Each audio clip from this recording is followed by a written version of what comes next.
So in this video, we're going to use the same Bank Reconcile workbook that we use for checking and also go on to the US Bank site, but this time focus on the way that I track our Visa spend.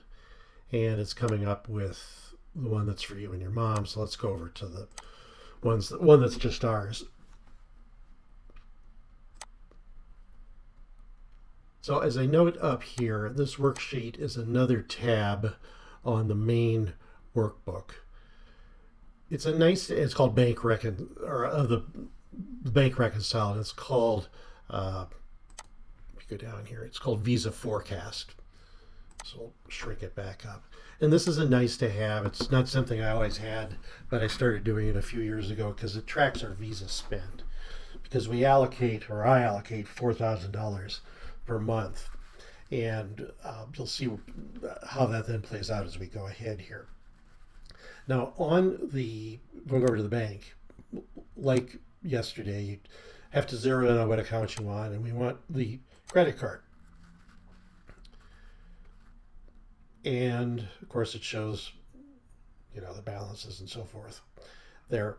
But for this purpose, we don't actually need to look at the individual transactions. Now, I do look at the individual transactions kind of on an ad hoc basis, to see if a charge has come through or if it's look for any anomalies, which I have run into once in a while. You may remember not too long ago I had that thing that I had forgotten that I subscribed to and just let it sit out there for 2 more months of subscription. So that's an example of that. But this little worksheet here looks a little odd to begin with, but I'm going to go up on the bank credit card page here, and you see there's a link for account details. And what I'm going to do here is just put up a graphic that explains what that really means. So this is a couple of screenshots spliced together. Here's over on the lower left. This is the stuff from my little spreadsheet tab. And over here is the stuff from the account details. And what I tried to show here is where 3 fields that are the really critical ones here show up on the account details and then get brought over to a particular line on the spreadsheet. And the spreadsheet doesn't go out to pennies. I just kept it simple that way. So there's the 174.27.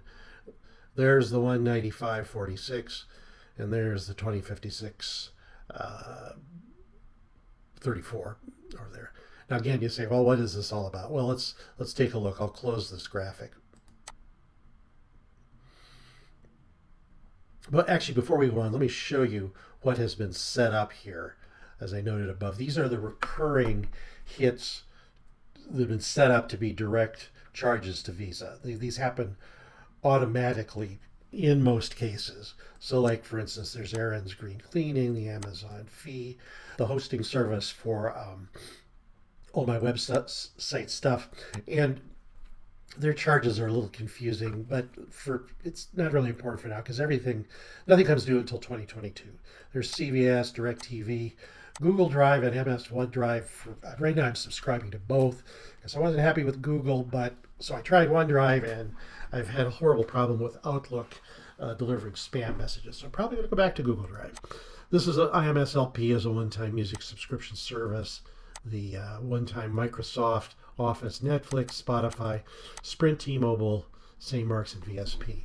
Now, I've tried to go back and look at these, especially ferret out the ones that are once a year because they're less obvious. And I have probably missed some of them. And that's, in fact, what I mentioned up here. And probably another important point is that most of these will send a reminder beforehand. They'll send me an email. And a lot of them, as I noted here, are music and software related. Now, if I come on down here, so this is just recapping the instructions for signing on, exactly like you saw with the checkbook. Go on, sign on to US Bank, go to the credit card account, and then account details, and that's what I have up. So let's go back then to what is the content of these cells. And you saw it in the graphic a few minutes ago. So pending transactions, those are transactions that have been charged, but they haven't been processed through Visa yet. And that's pulled from right over here. Now, again, the amount I'm showing here is different than what's here because I haven't updated it. But let's go ahead and do that. So right now, instead of 645, it's going to be 151.12. Okay. Then purchases and debits since last statement. Those are charges that have been made and, in fact, have been processed by Visa. So I'll change that amount. Now these three fields in here, I single these out because they are the largest amounts that hit Visa regularly. So one is Aaron's Green Cleaning, the next one is Sprint, and the third one is St. Mark's. The Sprint actually varies a little bit from month to month. It's like $146, but the rounding might be a little different for reasons I think have to do with taxes or whether overuse of minutes or whatever. But the thing is, until these hit, I will keep these over here because what I'm trying to show is all the different charges that are going to be hitting the credit card. However, say in the case of Sprint, which I'm not going to try to find because it's way further down, but you can see here, here's Aaron's Green Cleaning, 133.68. So that's already hit the card. So I don't need to call that out separately because it's already baked into this amount here, purchases and debits since last statement. And St. Mark's hasn't come through yet. Are there any other prospective big hits? If I knew, for instance, like we're going to be charging something later this month, I might go ahead and but still within the billing cycle, I might put that in here.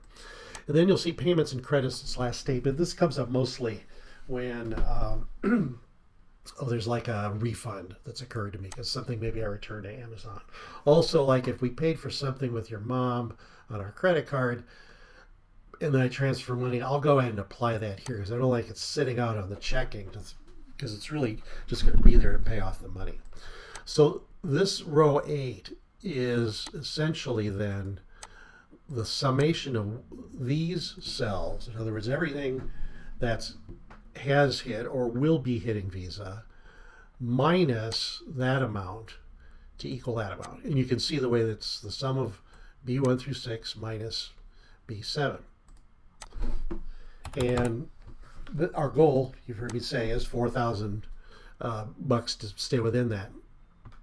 And then what I say here, this is a formula that's operating in the background. It's hidden down below here. But I can say, what day of the month are we? So in this case, we actually are the 7th, April 7th. That's 26 months into the 26 days in the billing cycle.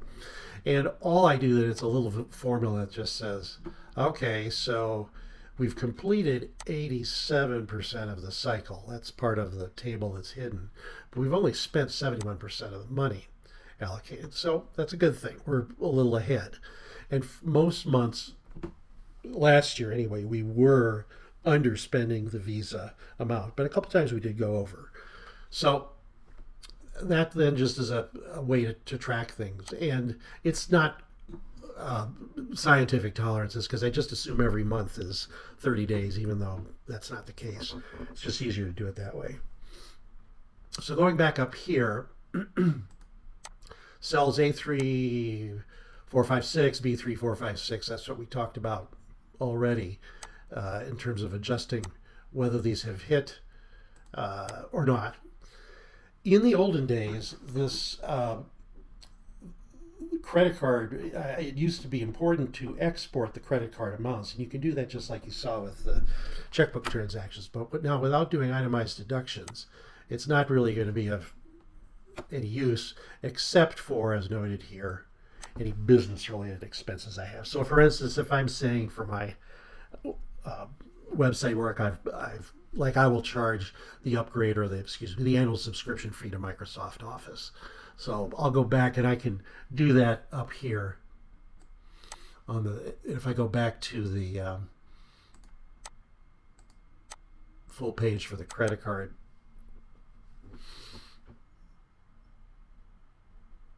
You can see you can then download and do it on a particular range and filter it out. That's it. sign off for now.